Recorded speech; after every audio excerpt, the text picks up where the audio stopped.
So today we're going to present the computation and interpretation of horizontal analysis, vertical analysis, as well as the financial ratio of Tim Tam Tom's trading. To start with, we're going to find first the missing given in our SFP or Statement of Financial Position and SCI or the income statement. And in order to do that, we need to use first the formula of the given additional information. After we write down the formula, we're going to substitute all the given information with their corresponding value depending on the account title's availability. And if the value of that certain account title is unavailable, we will leave it in order to solve that certain account title. So after we do that, we're going to have some algebra, which is we're going to do cross multiplication to get the answer. So after we solve all the given additional information, the first account type we find is the net income. The net income will be used in our SFP and SCI to find all the missing given items with the help of our additional informations formula and some of the formulas of our account titles. In order to find the net income, we use the formula of the net profit margin. The net profit margin concerns our net income because net income is already used to find our net profit margin. So we will use the formula of net profit margin to get our net income by substituting the available value of the given account titles and doing the cross multiplication. We get our net income. The formula of our income statement is subtracting all the account titles to our net sales to arrive at our net income. We're going to reverse it into addition by starting at the end of our income statement. So after reversing the formula into subtraction to addition by starting at the end, we'll now find out what will be the missing given by starting at the end by adding our net income and income tax expense to get our operating income. And after this, the selling and administrative expense is present, we're just going to add our operating income to get our gross profit. With the use of this formula, we already find all the missing given items in income statement. We will now proceed in our SFP. In finding the missing given amounts in SFP requires several formulas, unlike in our SCI. So first, we're going to find the trade receivable by using the formula of additional information, receivable turnover. The receivable turnover first to get our average trade receivable, which concerns our trade receivable account title. So in order to get our average trade receivable, we're going to substitute and do the cross multiplication. And after we did that, we will arrive at our average trade receivable. And after we get our average trade receivable, we're going to use the formula of it to arrive at our trade receivable, which we will use also the substitution and cross multiplication procedure. So the next one is finding the merchandise inventory. In order to find our merchandise inventory, we need to find first our current assets, which it will serve as our formula to get the merchandise inventory and get its missing amount. In order to get our current assets, we use the formula of return on assets to get the average total assets of the SFP. And after we get the average total assets, we will use this formula to get the total assets. And after we get the total assets, the formula of it will be used to get the current assets. So that's the formula in getting our current assets. Since we already get our current assets, we're going to proceed now in getting our merchandise inventory by using the formula of current assets to substitute the cash, trade receivable, and merchandise inventory assets. And since our merchandise inventory doesn't have an amount, we're going to leave it and transpose it to the other side and perform algebra. And after we did that, we're going to get the merchandise inventory. We're going to proceed now in our liabilities and owner's equity. Since we already have the amount of total assets, we're just going to copy and put it on our total liabilities and owner's equity. since in SFP, we need to have a balanced total assets and total liabilities and owner's equity. So we're going to find first the current liabilities. To easily find our trade payables, it will be represented by the current liabilities, since trade payables is our only current liabilities in this statement of financial position. To start with, we're going to use the formula of the current ratio in our additional information because it concerns our missing given, which is the current liabilities. So after we substitute and do cross multiplication, we will get the amount of our trade payables or the current liabilities. So the next one is we will find now the non-current liabilities. In order to get this, we need to have first the amount of the total liabilities. So the next one is we're going to find first our total liabilities in order to get our non-current, because the total liabilities formula will be used to get our non-current liabilities. In order to get our total liabilities, we will use the formula of total liabilities and owner's equity by substituting the formula and do the transposing of the amount into the other side. We will now get our total liabilities, and now that we get our total liabilities, we're just going to use its formula to get our non-current liabilities amount. So with the formula of our additional information and reversing the formula of our available account titles, we find all the missing given in our SFP and SCI. We're going to proceed now in our computation of horizontal analysis. Hi, my name is Kyla from Group 1 and the assigned to me is horizontal analysis of SFP, and I cannot solve the SCI because something is missing. First, you need to get the amount before the percentage because you cannot get the percentage if you do not know how to solve the amount. And now I explain how to solve the SFP horizontal. First, in amount, how to get amount, you need to minus the current year and the base year. My first account title is cash.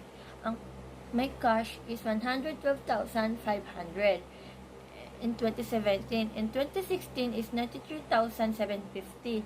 And now, the current year and the base year is my current year is 112,500 and my base year is 93,750. And now, minus the current year and the base year.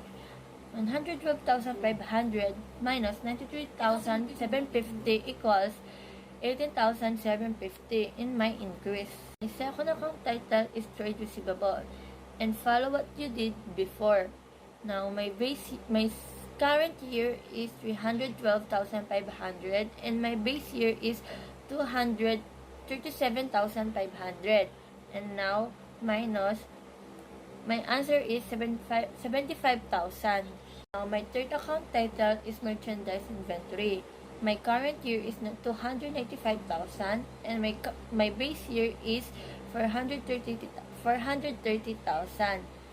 And my increase is 135,000. Total current asset in current year is 720,000 and my base year is 761,250, and my increase is negative 41,250. And last to my asset is property, plant, and equipment. In short is PPE.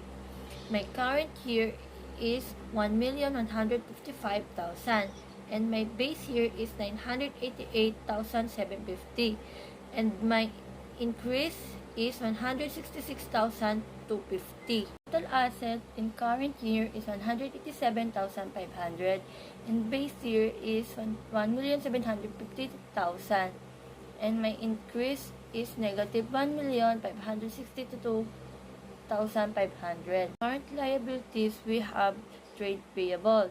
In trade payable in current year is 240,000 and base year is 206,250, and in my increase is 33,750.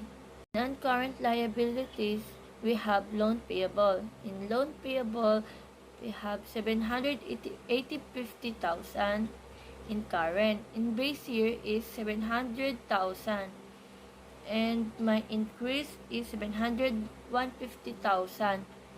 Total liabilities is 1,025,000 in current year. In my base year is 906,250 and my increase is 118,750. Last owner's equity is 850,000 in current year and my base year is 843,750 and my increase is 600,250.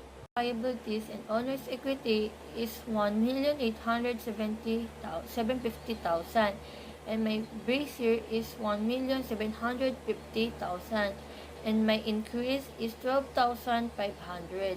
Total liabilities and owner's equity in current year is 1,870,050,000 and my base year is 1,750,000 and my increase is 125,000.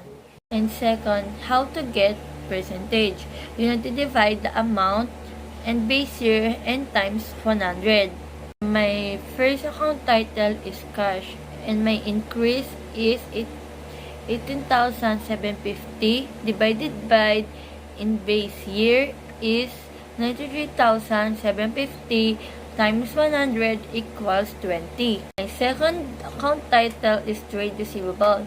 My increase is 75,000 divided by 2 base year. My base year is 237,500 and then times 100 equals 31.58. There's inventory in increase is 135,000 divided by base year and my base year is 430,000 times 100 equals negative 31.40. Total current asset in increase is for negative 41,250 and divided by in base year and my base year is 761,250 times 100 equals negative 5.42. Proper and plant and equipment in short PPE. My increase is 166,250 divided by base year. My base year is 988,750 times 100 equals 16.88. Total asset in increase is 1,562,500 divided by base year. My base year is 1,750,000 divided by 100 equals negative 89.29. Liabilities, trade payable is in increase is 33,750 divided by base year. My base year is 206,250 divided by 100 equals 16.36. Payable in increase is 7,150,000 divided by base year. My base year is 700,000 divided by 100 equals 1,021.43. Total liabilities in increase is 118,750 divided by my base year. My base year is 906,250 divide times 100 equals 13.10. Last, owner's equity in increase is 6,250 divided by base year. My base year is 843,750 times 100 equals 0.74. Total liabilities and owner's equity in increase is 125,000 divided by base year equals 1,750,000 times 107.4. Current asset decreased by negative 5.42%. This result discussed by the merchandise inventory having a decreased percentage amount of negative 31.40%, despite an increase of cash by 20% in 2017, and trade receivable at 31.50%. The company has low inventory and it needs to have immediate replacement of the goods to avoid loss in sales. Property, plant, and equipment also increased in 2017 by 16.78%. It is possible that the owner use it in administrative purposes, and it may be possible that the owner borrow funds in the bank after using it in PPEs or purchasing PPEs. Total liabilities and owner's equity showed a 7.14% increase in 2017, and this can be explained by the increase of our current and non-current liabilities as well as the owner's equity, wherein current liabilities increase in 2017 because of the trade payable by 16.36%. Maybe the business used this to pay its expenses and other PPEs. Non-current liabilities also increases in 2017 because of the loan payable by 12.14%.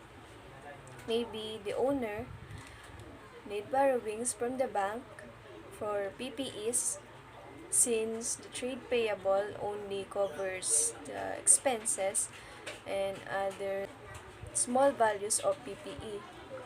Owner's equity increased in 2017 by 0.74%, and this percentage amount is the result of increase of profit. As we can see, the creditors or the investor has more financing provided than the owner of the company.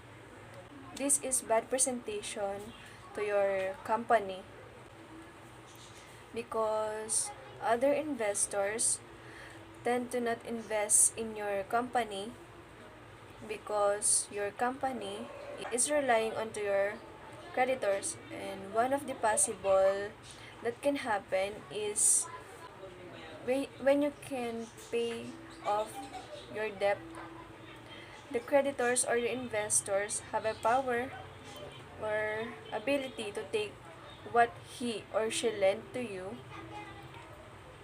from your assets. In this data interpretation and analysis, we can now conclude that the merchandise inventory creates big impact in the company. And with this result, it is good for the company to have low inventory because they are able to sell the goods, or it is sufficient in selling their goods, and it is not only stocked in the warehouse of the company. However, having low inventories might be a problem because it is possible that the business is struggling in replacing their inventories rather than selling it, since their trade receivable had a higher increase in the year 2017, which is also good in the business. They are also efficient in collecting the accounts of their customers, but they need to have fast replacement of the goods to increase their inventories and have a balanced proportion in doing that. The company must invest in purchasing machines and other equipment to have faster production of goods. Vertical analysis shows the relationship of each part to the whole in a single financial statement. To show the relationship of SFP of each part, each item will be presented as a percentage of total assets and total liabilities and owner's equity. In the SCI, each item will be presented as a percentage of net sales. Let's start first in the SFP. In our assets, particularly in our current assets, we have the cash, trade receivables, merchandise inventory, and the total current assets. While in our non-current assets, we have the PPE or the property, plant, and equipment. We also have the tally of total assets. To get the percentage of each part, we will be using the formula account title divided by total assets multiplied by 100. So here in cash of 2017, we have 112,500 divided by total assets 1,875,000. We got 0.06. Then multiply it to 100 and we arrive at 6%. While in 2016, we have 93,750 divided by total assets 1,750,000. We got 0.053, then multiply it by 100 and we got 5.36%. As it is to the trade receivables, merchandise inventory, total current assets, PPE, and total assets. Same method, same formula to get the percentage. Take note that the percentage of total assets is always equal to 1 or 100%. Our liabilities and owner's equity, we will be using the same formula as it is to the assets to get the percentage of each part. But our dividend here will be replaced as total liabilities and owner's equity. Current liabilities, we have the trade payable. Non-current liabilities, we have the loan payable. We also have the total liabilities, owner's equity, and the tally of total liabilities and owner's equity. Here in trade payable of 2017, we have 240,000 divided by total liabilities and owner's equity 1,875,000. We got 0.128. Then multiply it to 100, we arrive at 12.80%. In 2016, we have 206,250 divided by total liabilities and owner's equity 1,750,000. We got 0.117. Then multiply it to 100 and we arrive at 11.79%. As it is to the loan payable, total liabilities, owner's equity, and total liabilities and owner's equity. Same method, same formula to get the percentage. Take note also that the percentage of total liabilities and owner's equity is always equal to 1 or 100%. For our SCI, the formula we will be using is account title divided by net sales multiplied by 100. Similarly to the formula of SFP, but our dividend here is our net sales. Here we have the net sales, cost of goods sold, gross profit, selling and administrative expenses, operating income, income tax expense, and net income. In net sales of 2017, we have 2,750,000 divided by itself. We got 1, then multiply it to 100, and we got at 100%. As it is to the cost of goods sold, gross profit, selling and administrative expenses, operating income, income tax expense, and net income. Same method, same formula to get the percentage. Also take note that the net sales percentage is always equal to 1 or 100%. Our current assets in 2016 significantly changed from 43.50% to 38.40% in 2017. We can see that the decrease of our 2017 current assets was caused by our merchandise inventory. and most of our sold inventories was recorded as trade receivable and somehow in cash. So that explains the increase in our trade receivable and cash while having the low inventory. So we will now proceed at our non-current assets.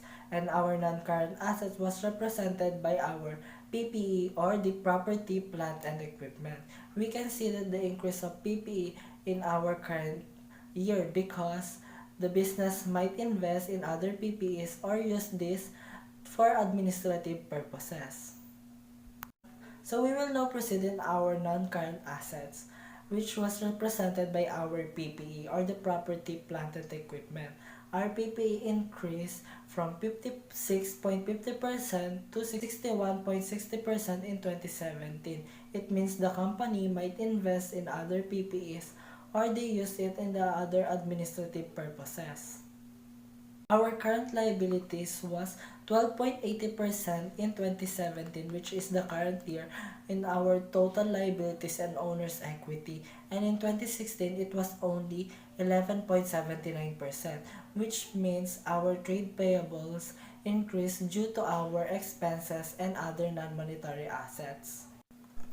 Likewise, our non-current liabilities was also increased because of the loan made by the company for its PPEs. This was completely opposite with our owner's equity because as we can see in our 2016, we have 48.21% in our total liabilities and owner's equity, while in our current year 2017, we only have 45.33%, which indicates the decrease of our owner's equity. Which means the creditors was partially financing the business because as we can see in the computation, the creditors represents the liabilities and our liabilities was higher than our owner's equity, which means almost half of the source of funds of the business was coming from our creditors rather than the owner itself. Furthermore, this result was not really affecting the business itself as long as the owner will get the higher source of fund with the next coming years. And I suggest that the business should invest more in the PPEs because as we can see, their inventories was getting low, so they must invest in the machines and equipments to generate and produce more products to have a smooth flow of selling and replacing the inventories. As we can see in our income statement, our cost of goods sold was the greatest percentage in our net sales, having the 60.18%, and we can conclude that more than half of our inventory was sold. With this result, the gross profit was favorable to the business. And our selling and administrative expense was also increased by 20.23%. And we can conclude that most of the expenses came from the administrative purposes in selling our inventories. Operating income is also good in the business because the income tax expense was the only one we lessen our operating income, and our operating income doesn't have a huge loss, so we arrive at our favorable net income. I'm Janet Jude M. Limpin and I'm going to discuss the liquidity ratio computation. So this is the liquidity ratio computation. So first we need to get the current ratio. The formula for current ratio is current asset divided by current liabilities. So for 2017, the current ratio is 720,000 and the current liabilities is 240. So we just need to divide them. So plus 720,000 divided by 240,000 and we got 3 as our current ratio in 2017 and same procedure for 2016. So plus current asset divide current liabilities and we got 3.69 for the current ratio for the year 2016. After we compute the current ratio, we will proceed for the quick ratio. The formula for quick ratio is cash plus trade receivable, then divide by current liabilities. So we got cash plus trade receivable amount here in 2017 is 425,000 and the current liabilities is 240,000. So again, we just need to divide both of them. So 425 divided by 240 is equal to 1.77. So that's our quick ratio for the year 2017. And again, same procedure for 2016. Cash plus trade receivable divided by current liabilities, and we got 1.61 for the quick ratio for the year 2016. After we got our quick ratio, we will now proceed for the working capital. The working capital formula is current asset minus current liabilities. For 2017, current asset we have 720,000 and current liabilities is 240,000. We need just to subtract them. So 720,000 minus 240,000, and the total is 480,000, and that's our working capital for the year 2017. And for the year 2016 is just the same procedure. So current asset minus current liabilities, and we got 555,000 for the working capital for the year 2016. After we got our working capital, we will now proceed in receivable turnover. So the formula for receivable turnover is net credit sales divide average trade receivable. Net credit sales is our net sales, so we have 2,750,000, and then the average trade receivable is still missing, so we need to solve for it. So the average trade receivable formula is beginning trade receivable plus ending trade receivable divided by 2. So we have beginning trade receivable amounted 237,500 and ending trade receivable amounted 312,500. So we just need to add them. Beginning trade receivable plus ending trade receivable, we had 550,000. Then we just need to divide it by 2, and we got 275,000 as our average trade receivable. Then after we compute our average trade receivable, we will go back to receivable turnover. So average trade receivable we got is 275,000. We just need to copy that. Then the formula, we just need to apply net credit sales divide average trade receivable, and we got 10 times receivable turnover. After we got our receivable turnover, we will proceed for the average collection. So average collection formula is 360 days divided by trade receivable turnover. The 360 days is already fixed, so we just need to divide to trade receivable turnover, which we got earlier. So 360 divided by the 10, and we got 36 days. So our average collection is 36 days for the year 2017. After we got our average collection, we will now proceed to our inventory turnover. The formula for inventory turnover is cost of goods sold divided by average inventory.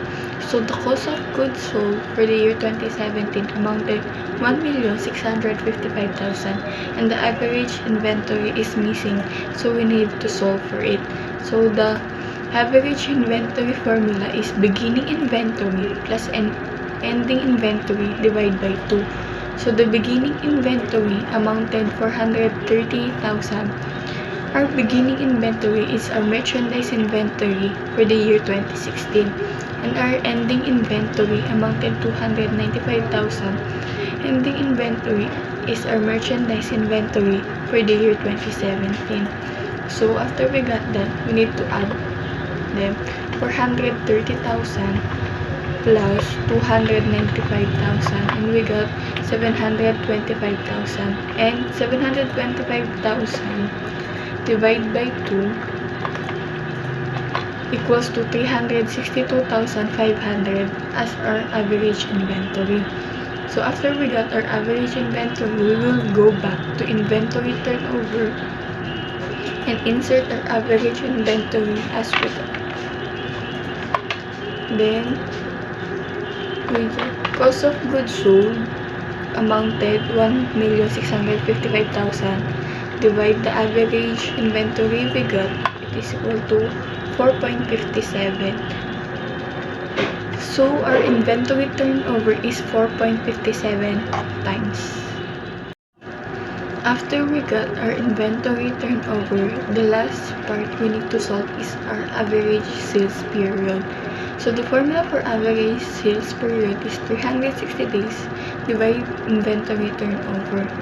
So 360 is fixed already. So 360 and the inventory turnover we got earlier, we just need to divide them. So 360 divide 4.57 and we got 79. Overall, our average sales period is 79 days. Hi, my name is John Vincent Divino and I'm going to discuss the solving part of the solvency ratio and the profitability ratio of Team Tom Tom Trading. To start this up, let's start with the solvency ratio. And under this, we need to get the debt ratio, equity ratio, debt to equity ratio, and the time interest earned. So let's start with the debt ratio. And the formula for this is total liabilities divided by the total assets multiplied by 100. So let's start with the year 2017. So the total liabilities for 2017 is 1,025,000 and the total assets is 1,875,000. So when we divide these two, we're gonna get the answer 0.54666 and then we have to multiply it by 100. And then we're gonna get 54.666 or 54.67 because we have to round it off to the nearest hundreds. Next, let's go to the year 2016. The total liabilities in 2016 is 906,250 and the total assets is 1,750,000. And we're gonna get the answer 0.51785 and we have to multiply it again by 100. So we're gonna get 51.785 or 51.79 because we need to round it off again to the nearest hundreds. The second one, for the solvency ratio, we have to get the equity ratio. So the formula for this is total equity divided by the total assets multiplied by 100. So let's start for the year 2017. The total equity in 2017 is 850,000 and the total assets is 1,875,000. So when we divide these two, we're gonna get the answer 0.45333 multiplied by 100. And when we multiply it by 100, we're gonna get the answer 45.333 or 45.33 when we round it off to the nearest hundreds. So for the year 2016, the total equity is 843,750 and the total assets is 1,750,000. So when we divide these two, we're gonna get the answer 0.48214 and we have to multiply it again by 100. So the answer would be 48.214 or 48.21 when we round it off to the nearest hundreds. So the third one, we need to get the debt to equity ratio and the formula for this is total liabilities divided by the total equity. So let's start again for the year 2017. The total liabilities here is 1,025,000 and the total equity is 850,000. So when we divide these two, we're gonna get the answer 1.20588 or 1.21 if we round it off to the nearest hundreds. And next, we're gonna get the 2016 debt to equity ratio. And the total liabilities in 2016 is 906,250 and the total equity is 843,750. And when we divide these two, we're gonna get the answers 1.07407 or 1.07 if we round it off to the nearest hundreds. Unfortunately, we are not able to get the time interest earned because the income before interest and income taxes and also the interest expense are not available. The value of them are missing and we have to find it first in able to solve for the time interest earned. After solving for the solvency ratio, let's go solve for the profitability ratios. And under this, we have to get the gross profit ratio, operating profit margin, net profit margin, and also the return on assets. So let's start with the gross profit ratio. The formula for gross profit ratio is gross profit divided by the net sales multiplied by 100. So for the year 2017, the gross profit is 1,095,000 and the net sales is 2,750,000. When we divide these two, we're gonna get 0.39818 and we have to multiply it by 100. And the answer would be 39.818 or 39.82 if we round it off to the nearest hundreds. And next, so for the second one, we have to solve for the operating profit margin, and the formula for this is operating income divided by the net sales multiplied by 100. So for the year 2017, the operating income is 538,750 and the net sales is 2,750,000. So when we divide these two, we're gonna get the answer 0.19590 and we have to multiply it by 100. So by multiplying by 100, we're gonna get the answer 19.590 or 19.59 if we round it off to the nearest hundreds. So the third one, we have to solve for the net profit margin, and the formula for this is net income divided by the net sales multiplied by 100. So for the year 2017, the net income is 398,750 and the net sales is 2,750,000. And when we divide these two, we're gonna get the answer 0.145 and we have to multiply it by 100. So we're gonna get the answer 14.5 and we need two decimal places so that it's going to be 14.50. Liquidity ratios. The current ratio is favorable because the company is able to settle its short-term obligations, although it decreased in 2017 by 3 from 3.69 in 2016, but is still favorable due to the ratio of 3:1. That means in every 1 peso of liability, the business can pay thrice, but with this so much excess in cash, it might be possible to invest it in bank or in PPEs to make sure that the cash will grow for future plans. The quick ratio is favorable. With this ratio, the business can pay its current liabilities with the use of its most liquid part of assets, since the company attained and surpassed the 1 or 1.5 ideal ratio. The working capital is unfavorable because it decreases, and with this capital, it's not workable for the current liabilities of the company, which means we can pay it with the capital. Receivable turnover is favorable. 10 times of collection that was made is efficient for the business, and it means that the credit policy of the business is strict and aggressive. But we need to observe that because the customer might go to the other company, they are more comfortable with the credit policy. The average collection period is unfavorable.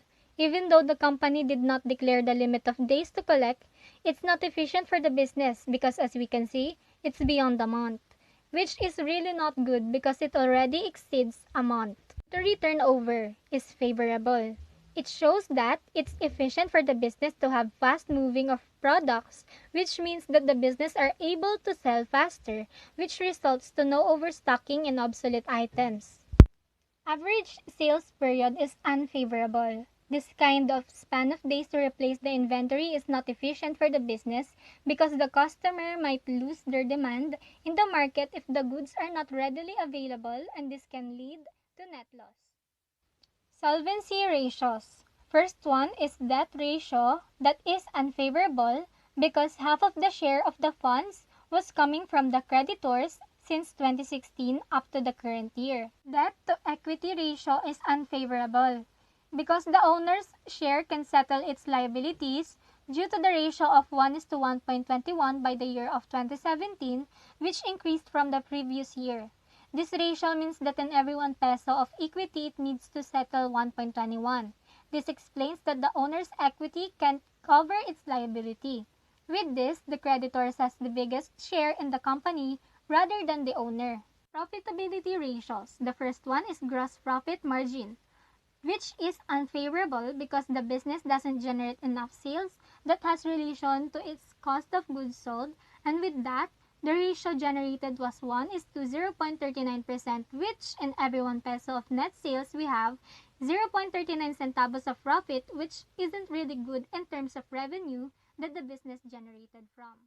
The operating profit margin is unfavorable since the standard percentage amount is 50%, while the business has only 19.59%, which indicates that the business isn't earning enough to settle its cost in operation. Net profit margin is unfavorable because even though the company is having a problem in generating the revenue in their cost of goods sold, we can see that it isn't efficient for the business. The return on assets is unfavorable because it doesn't reach the standard 50% above of return of profit with the usage of assets of the business.